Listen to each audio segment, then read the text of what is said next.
นี่เมนหอยงวงสร้างนะครับผ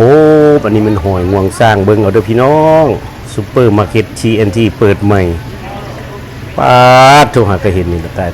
ใหญ่ใหญ่มันมีเบิดอันนี้หออาปู阿拉斯ก้าตัวนี้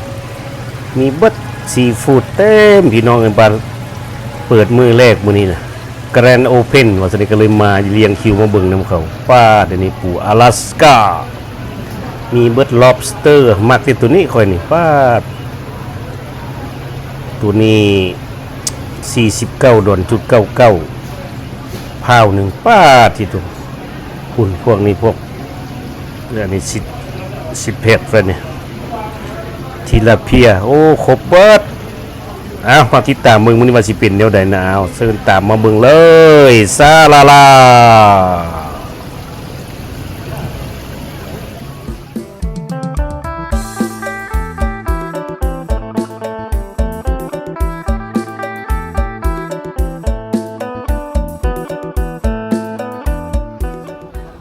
สบายดี FC ของสว่างชาแนลทุกท่านสวัสดีครับผมมื้อนี้เฮามีโอกาสได้มาเบิ่งตลาดจีนเปิดใหม่เนาะหรือว่า Grand Open Super Market TNT อยู่ซั่นก่อนสิได้เข้าบ่แม่นธรรมดา FC เอ้ยพุ่นเฮายืนเรียงคิวโค้งไป2รอบเป็นตัว S คนเรียงคิวนี่ประมาณ2-300พุ่นเลยนะเรียงคิวอยู่40นาทีกว่าสิได้เข้าโอ้ยตายนี่โค้งเรียงสุดที่ได้เข้าไปข้างใน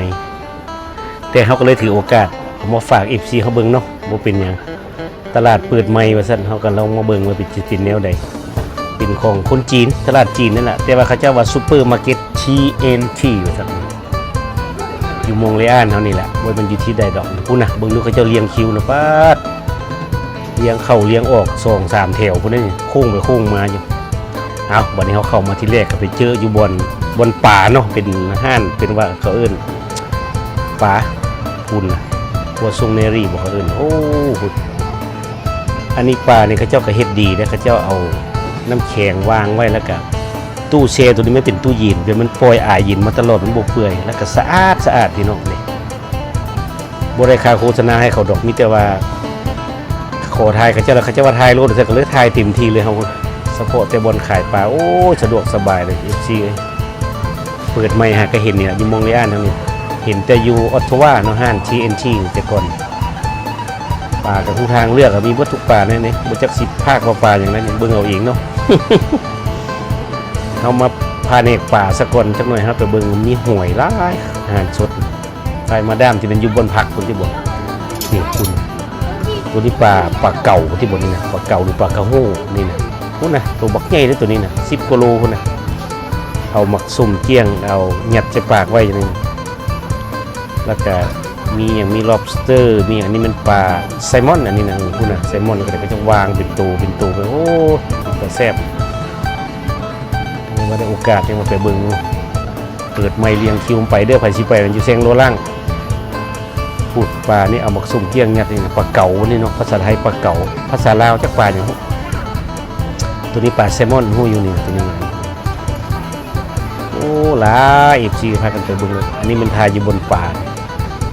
นี่ป่าอย่างบ่ฮู้จักชื่อซุปดินแดงปลาดาบ โอ้รู้จักเลยคุณเอากระทายโคทายเขาแล้วก็ไปให้เบิ่งโอ้ไฟหมดทางนี้มันป่าอย่างอันนี้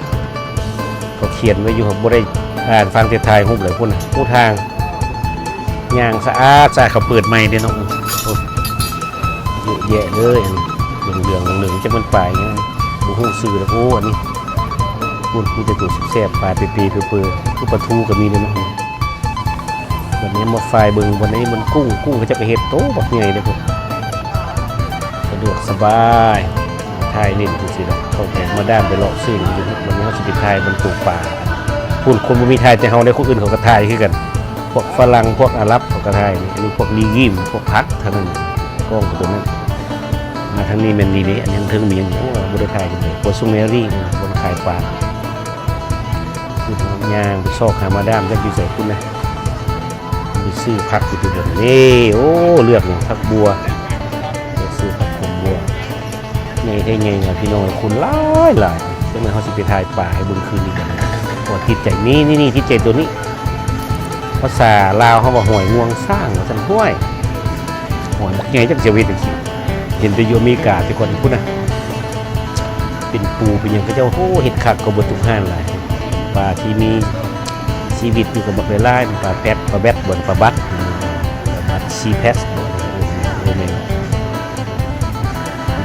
ปลาทิลาเปียปลานิ้นก็มีอยู่บนนี้พบบัดทางลาเป็นกุ้ง lobster เป็นหอยเรียนมาพี่กระบันโอ้ซอกหามาดามมาเราอยู่ใส่ฉันเข้าไปจะถ่ายรูปอยู่คนเดียวเลยลืมมาดามกลับไปครึ่งชั่วโมงกลับมายังอยู่บนสวนผักคือเก่าพี่ว้าตุ๊บนขายลีกี้บนขายผักแต่เป็นวิจิสติบูเขาเจ้าหน้าที่หลายเท่หลายว่าตั้งแต่เข้ามาทางเข้ามาถึงชุดพี่นะชมเขาว่าเปิดไมค์อีเลียนไงให้ไงว่ามีครบวัตถุอย่างเลยโอ้คนหลายโพดยังคิวเบือก40 นาทีโซชิได้เข้าหนาวเป็นสติฟายพักคุบบนเขาสิไปถ่ายป่ามักจะบนป่าเลยคืนบนซีนบนได้ถ่ายสักเมื่อยจะถ่ายบนป่ากับบนอื่นถ่ายที่บนป่าเนาะบนป่านี่นึงแล้วกลับหามันได้แล้วก็กระจายเงินที่บนดีละเขาถ่ายอยู่บนทางบริภาคเลยนะอายเขานี่ผมพูดจากเจ้าของเขาน้ำยิงพอย่านแบบโมเมนต์เขาถ่ายนี่ต้องเอาตัวจริงให้เบิ้งเลยมันยางเลาะ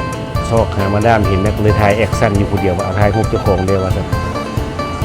ไปเบิ้งป่าวันนี้คนมันเดียวไปเห็นป่าบุมีคนละบางนั้นเอามาถ่ายแม่ฉันบอกเจ้าของขายอยู่นะ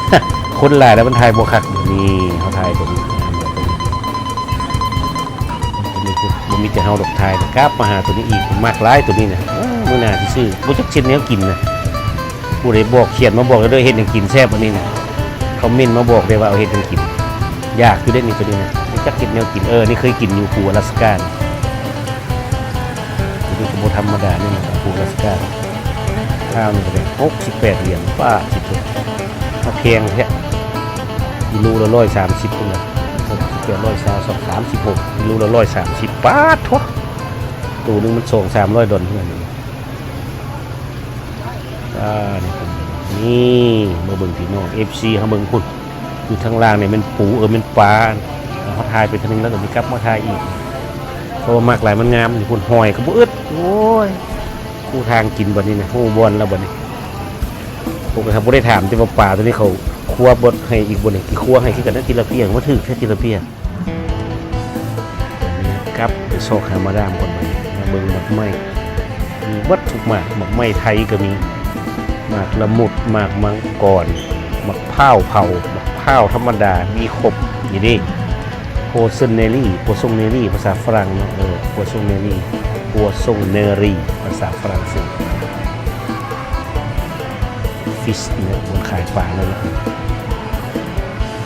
มีโอกาสซอกหามาด้ามเห็นแล้วนะบัดนี้ครับกับมาหล่อทายคนเดียวไม่จักสิทายอย่างนี้ทายซื้อมันทายเบิ่งคนเลี้ยงคิวจักหน่อยสิทายเบิ่งว่าเขาเลี้ยงคิวจ่ายแบบตอนเลี้ยงคิวเข้ายังบ่แล้วมาเลี้ยงคิวจ่ายอีกโอ้ท่านเป็นสิบ่เป็นตะไปหรอกห่าวแต่ทีแรกเพราะว่าเขามามือแรกในมือเขาเปิดพอดีเลยเขาว่าแกรนด์โอเพนสันโหไปทำไมเขาก็ได้ว่าเลิกการนะครับมั่มไปตรงนั้นเครื่องเขาใหญ่ขายเป็นระเบียบอันนี้ปูร็อกกราฟเป็นปูหินอันนี้นะปูมาจากแวนคูเวอร์ที่ตัวนี้แซ่บเลยนี่ล็อบสเตอร์ตัวบักใหญ่ตัวนี้นะคุณนะตัวละ2-3 โลนะใหญ่แค่เลยตัวนี้นะก็ชิทายให้เบิ้งกลับไปกลับมาที่เรียกบัวเห็นตัวใหญ่ไปเห็นตัวน้อยๆครับคุณนะ19 เท่าหนึ่ง19 เหรียญ99ตัวใหญ่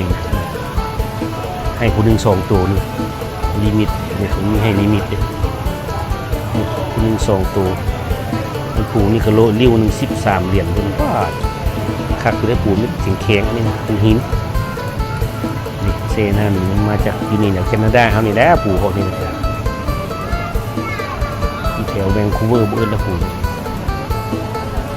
มีแต่เฮาในบุญป้าคนไทยกันไทยเต็มบุญอันนี้เขามาไทยเป็นไล่ของพวกvegetable หรือว่าลีกิมในภาษาฝรั่งก็มีมาเบิ่งเต็มมีครบทุกอย่างบ่เคยเห็นคนหลายเท่าไหร่ว่าให้กว่าอันเลี้ยงคิวฉีดวัคซีนโควิด-19